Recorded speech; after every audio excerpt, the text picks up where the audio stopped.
Ayan mga vlogs, natapos lang tayo mag basketball. Ayan ating sun, no?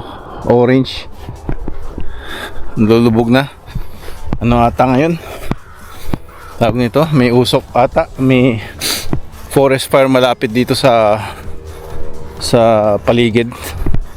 Hindi ko pa natignan yung ano, yung malamok. Hindi ko pa nakita yung news, pero yun ata ang ano, ang air quality is very poor. Yan, pero nag shooting lang tayo para mawala yung ating mga knot ng mga muscles. Yan, galaw-galaw tayo. Yan. Tapos yun, mag-dinner and then mag-shower and then go to bed for tomorrow's Monday. Another week. I got an install and then service calls. So after that I'm off for 2 weeks. Yan. So we'll see how it goes sa ating mga YouTube vlogging.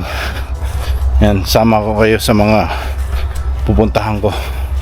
And hopefully yeah, you'll like the adventures and the trip that we're doing, right? So yan, masahan ko kayo dyan, mga ka-vlogs. Alright, yan muna.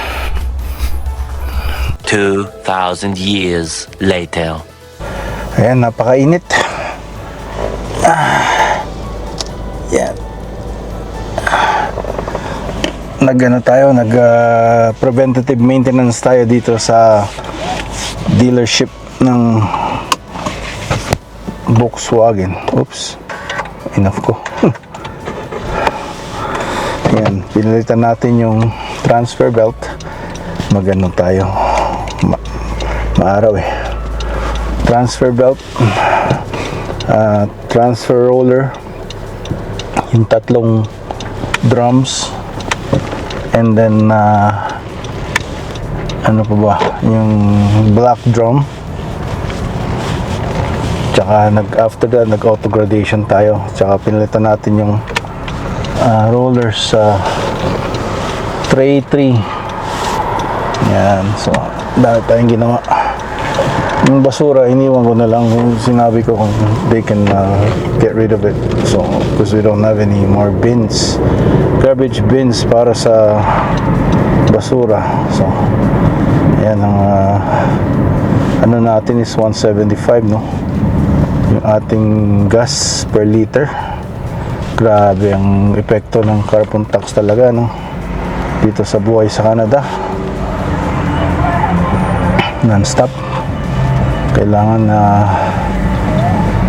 we're gonna have changes because this not sustainable pagka ganitong laging mataas ang presyo, tapos yung sweldo naman hindi tumataas. Ano ba yan? Tapos yung sa ano namin, sa collective bargaining agreement sa union, nag-expire na siya nung ano pa April 2024. So dapat may bago ng collective bargaining agreement, no, para maservisan yung mga customer dito sa North BC. So they were on the table na raw, pero I don't know what's gonna happen. Wala pa hanggang the lawyers from the employer side sabi mag-ano pa sila till October pa ang kanilang action. So you know, sa taas ng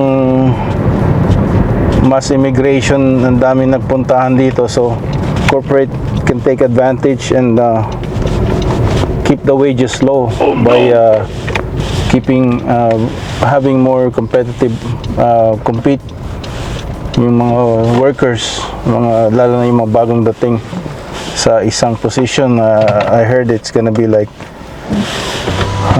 more than 200 that will apply. So advantage sa corporate yun, no? Para dahil they're taking advantage of the low wages right now because tapos yung inflation tumataas because madami ang mga workers na available. So that's not good for employees at this time kasi nga madaming mga magko-compete sa kung alis kasi job mo, the corporate won't care because they can just replace you just like that. So you know, kailangan sundatahan mo rin yung sarili mo para maprotektahan mo yung sarili mo. Kailangan gumawa ka ng mga sariling streams of income mo. Just don't rely on the income that you're receiving from your employer. Yan, so ayan ang dapat nating isipin at gawin.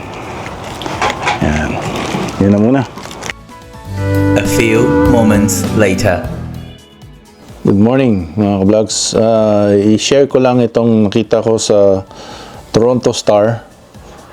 It's Canada to grant a select group of international students permanent residence upon graduation with pilot program. Basahin ko lang para sa inyo. The initiative, launching August 26, is touted as a flagship measure of the new Francophone immigration strategy meant to boost the French-speaking population outside of Quebec. Ottawa is launching the new pilot program to attract and retain Francophone international students, providing them with direct pathway for permanent residency in Canada after graduation. The initiative is touted as a flagship measure of the new Francophone immigration strategy meant to boost the French-speaking population outside of Quebec, which has declined since 1971 from 6.1% of the Canadian population outside the province to 3.5% today, threatening the country's bilingual national identity. So, where's the next? Ayun lang. Wala nang kasunod. So, I guess they're gonna put more information regarding this program.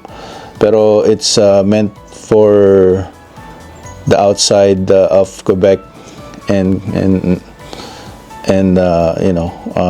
French-speaking international students para i-boost yung population outside of Quebec.